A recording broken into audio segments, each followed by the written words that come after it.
And a good day, everybody! Welcome to another edition of Woody Screencasts and Commas. Today we're going to work with offsetting non-essential clauses and phrases. So let's just get into it because we got a lot to accomplish. So we'll do this little mini lesson on non-essential clauses and commas, share ideas that we've come up with, checkouts, and analyzing writer's craft.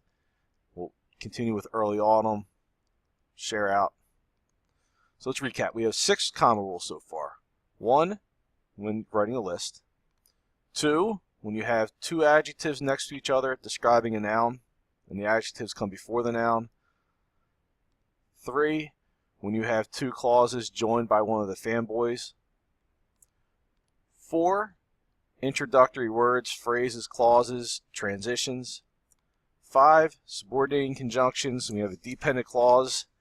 After viewing all these great screencasts, comma, we will be experts in comma usage, period. And conditional if clauses. If I pay attention to these screencasts, comma, I will master the use of commas, period. Rule 7. So you want to write this down. Set off non-essential phrases and clauses. There are going to be 3 of them. There's actually going to be 7A, 7B, and 7C.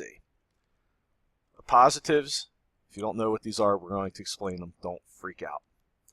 That versus which clauses, and participial phrases. However, we're really going to focus today on the positives and that versus which clauses. Participles and participial phrases will be a separate lesson in and of itself. But just want you to be aware, this is all going to be part of Rule 7, setting off non-essential phrases and clauses with commas. 7A. Positives.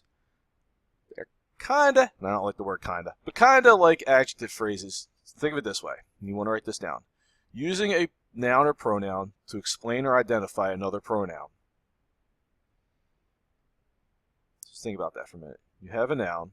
You're going to explain or identify it with another noun. You want to set off with a comma because it's non-essential. Examples. Hey, long time no see, buddy, comma, Jack. Buddy and Jack are the same. So I could call somebody buddy. We could call the friend Jack. But in either case, this isn't a positive. You're using a noun to describe another noun. Another one. Your son, James, has been in trouble in class. Obviously, we would hope that this guy knows his son's name is James. This is a positive to clarify, identify which son we're talking about. Your son, comma, James. Hey, cousin, comma, Emily. How you doing? Should be a question mark there. I'm not worried about that. I just want to focus on the positive. All right. Emily, describing which cousin. You could just say, Emily, how are you doing? But we're going to, clarify, modify. So you have 2 nouns next to each other, and they're identifying, clarifying each other. It's in a positive. You separate it with a comma. See if you can come up with one on your own. So that's 7A. 7B, right, that versus which clauses. And here's what I'm going to tell you. And actually, it's not what I'm going to tell you. It's what Grammar Girl says. You have to figure out when you're going to use a that or a which in a clause. If it's essential to the sentence, you should use a that. In this case, dogs that bark scare me. Do all dogs scare her? No, the ones that bark. So this is essential to the sentence. So you have to say dogs that bark. You can't say dogs which bark. It has to be dogs that bark. If you use that, it's essential to the sentence. No comma. No comma. Right. If it's not essential to the sentence, use which. And then you do separate it by commas. So dogs can be expensive. But dogs which make great pets, you're just kind of clarifying, adding something in, dogs which make great pets can be expensive.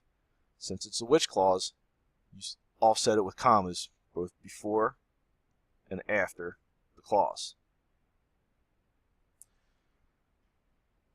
And that really is all there is to it. So essential to the sentence, use that. Non-essential, use which. If it's not essential, you're using which.